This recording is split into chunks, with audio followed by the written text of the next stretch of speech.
1980s, let's take a closer look at our peaceful seaside village. You'll see that it's home to bottlenose dolphins, but it would also be teeming with other sea life. In fact, it's also home to another animal, and that's humans. And as we all know, humans have the ability to positively or negatively impact a coastal environment. One of the biggest threats for coastal ecosystems is trash. 90% of the garbage out in the ocean is actually plastic. What do we think of our tourists so far? Now in reality, dolphins can't clean up our mess. In fact, it would be very easy for them to mistake that piece of floating trash for a fish or a tasty snack. That's why it's important for all of us to get involved and be responsible ocean stewards. We do need everyone to, of course, be a part of the solution and not the pollution. And that's exactly what's going to happen here.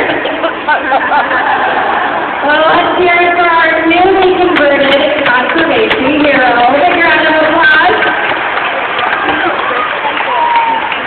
As we move into the 1990s, many people were focusing on the relationship between the people on the Friends tax. But what we were doing was actually really focusing on our dolphins and really focusing on their health care.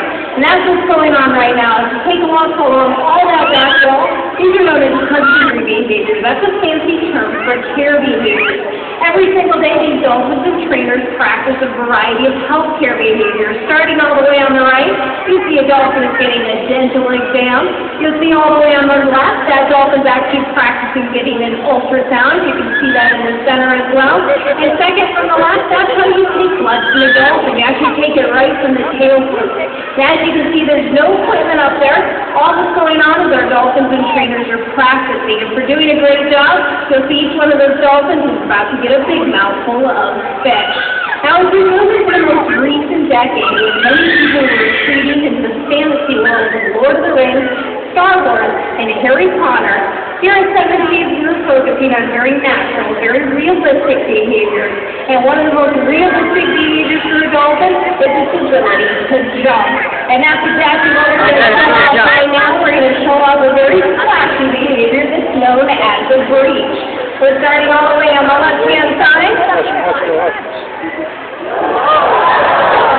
Now on the right-hand side, it's freeze turn.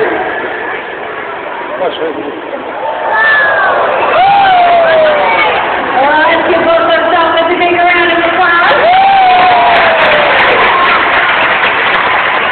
Now, throughout today's presentation, I've been sharing a ton of information with you, so it's time to put a spotlight on all of you. We're going to see how close everyone is paying attention, because it's time for a 7C's pop quiz. Who in this general section in front of me can tell me when the very first dolphin show was held at Brookfield Zoo?